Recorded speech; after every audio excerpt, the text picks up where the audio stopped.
স্বামীজির জীবনের এক অপূর্ব ঘটনা স্বামী শিবানন্দজির বর্ণনায়। অকস্মাৎ ঘুম ভেঙে গেল স্বামী শিবানন্দজির। পাশে তখন ঘুমিয়ে আছেন স্বামী বিবেকানন্দ। ঈষৎ খোলা চোখে স্বভাবসিদ্ধ ভঙ্গিতে উপুড় হয়ে শুয়ে আছেন তিনি। নিদ্রিত অবস্থাতেও স্বামীজির বিশাল চক্ষু সম্পূর্ণ নিমীলিত হতো না।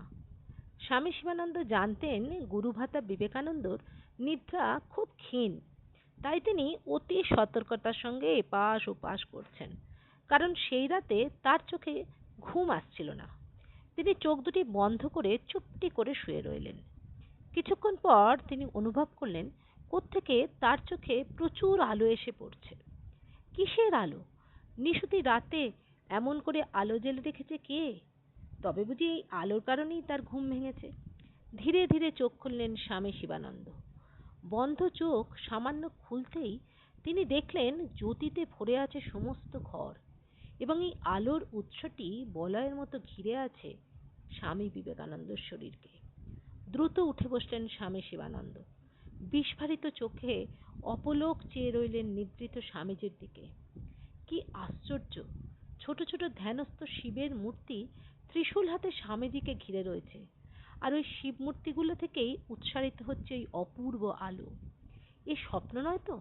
সামান্য দ্বিধা কাটিয়ে শিবানন্দ মহারাজ কাঁপা কাঁপা কণ্ঠে স্বামীজিকে জিজ্ঞাসা করলেন, নরেন, ও কিসের আলো? শিবানন্দজির ডাকে ঘুম ভেঙে গেল স্বামীজির, কিন্তু চোখ না খুলেই তিনি স্বাভাবিক কণ্ঠে উত্তর দিলেন, ও কিছু নয় তারকদা, আপনি ঘুমান। একথা বলে পরম নিশ্চিন্তে পাশ ফিরে শুলেন স্বামীজি। কিন্তু শিবানন্দজির ঘুম এলো না। তিনি বেশিক্ষণ ওই ধ্যানস্থ ভাস্বর মূর্তিগুলোর দিকে চেয়ে থাকতে পারলেন না। একসময় তার চোখ বন্ধ হয়ে গেল। ঠাকুরের কথা মনে পড়ে গেল। ঠাকুর বলতেন, নরেন শিবাংশে জাত।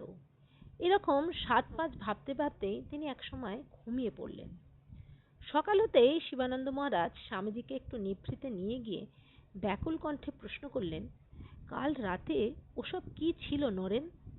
স্বামীজি মৃদু হেসে জবাব দিলেন, ও কিছু নয়, ওরা হলেন বটুক ভৈরব। ছোটবেলা থেকেই ওরা আমাকে এভাবে রক্ষা করে আসছেন। শিবতত্ত্বের অংশস্বরূপ হলেন আটজন ভৈরব। এর আকৃতি অনেকটা শিবের মতন।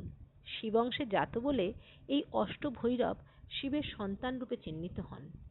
স্বামীজির এই জীবনের অভাবনীয় ঘটনার সাক্ষী হয়ে শিবানন্দজির জীবন ধন্য হয়ে গিয়েছিল।